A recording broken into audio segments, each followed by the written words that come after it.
the NBA Eastern Conference right now is in a weird spot because there's really no urgency because of the way things have worked out, where there are 8 teams that are going to make the playoffs in the East, and there are only 9 teams from the Eastern Conference even at the NBA bubble in Orlando.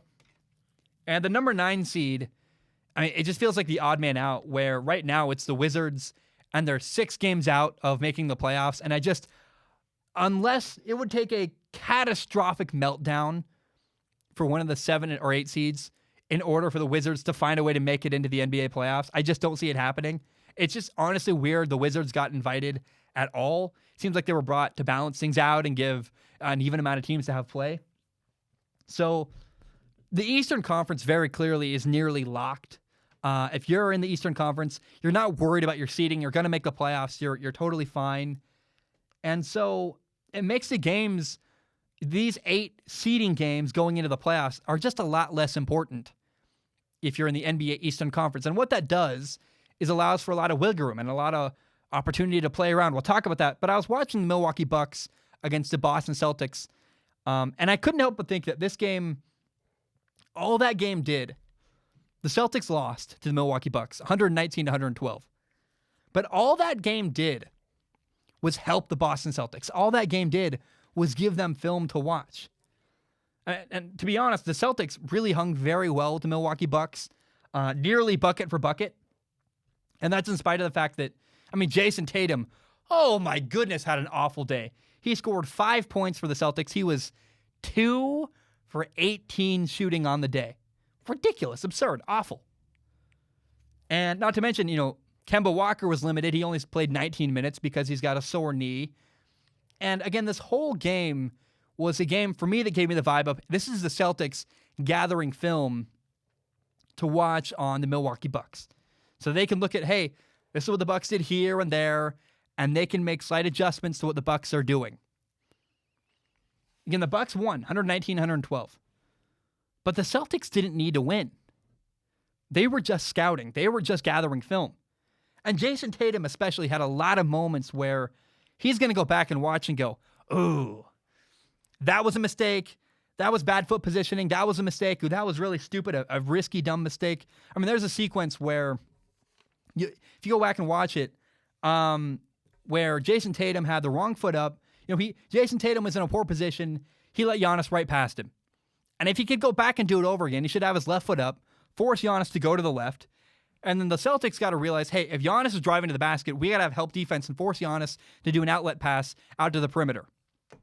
And maybe if Giannis wants to take on 2 guys going up strong, hey, that's fine. He might score. Giannis is incredible inside. But let's make him earn it. Don't give him an easy bucket blowing right past Jason Tatum. He went to the right, actually, because Jason Tatum's feet were wrong. Don't let him just go right to the right past you into the bucket, give him an easy bucket. At least make it difficult for Giannis. And then there was another situation later where Giannis is way behind the three-point line. And for whatever reason, Jason Tatum took a dangerous swipe at the ball, hoping for a steal. And the risk backfired, of course, and it gave Giannis a direct line at the basket, another easy bucket.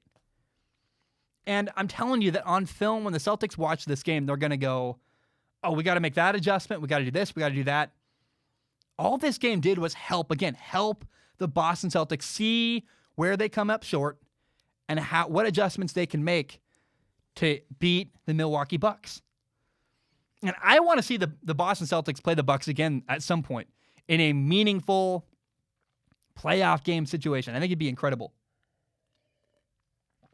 And despite all of the stuff that worked against Boston, they really did hang with the Milwaukee Bucks almost shot for shot. Now, again, I go back to Jason Tatum, horrible day shooting. Jason Tatum, repeated mistakes guarding Giannis, giving him way too easy buckets.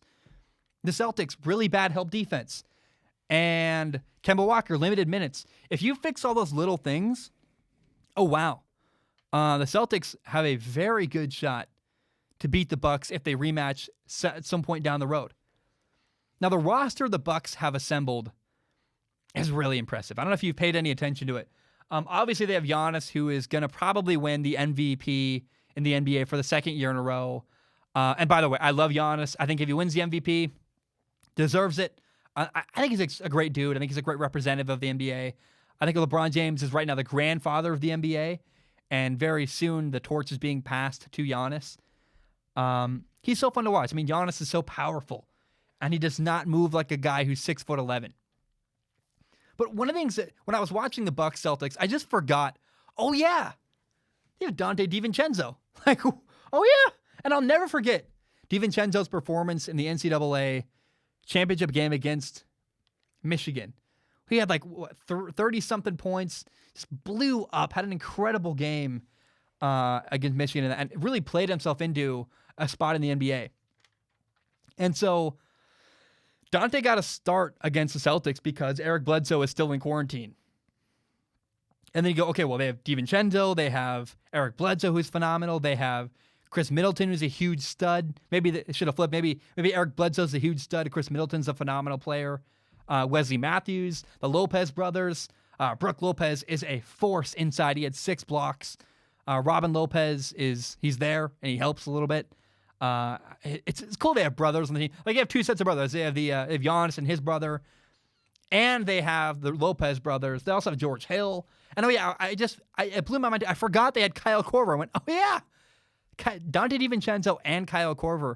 I mean, this roster the Bucks have assembled is awesome. But I still do think that in a more urgent scenario where the Celtics, have Jason Tatum shooting better, they make adjustments, Jason Tatum plays Giannis a lot better, they have better help defense, and where Kemba Walker plays the entire game, the Celtics really can challenge the Milwaukee Bucks, and I hope we get a chance to see that happen. I don't know that we will, but if we get a rematch of the Bucks and the Celtics in the playoffs, oh my goodness, I do think the Celtics very much have an opportunity to beat the Bucks, and it'd be really, really fun.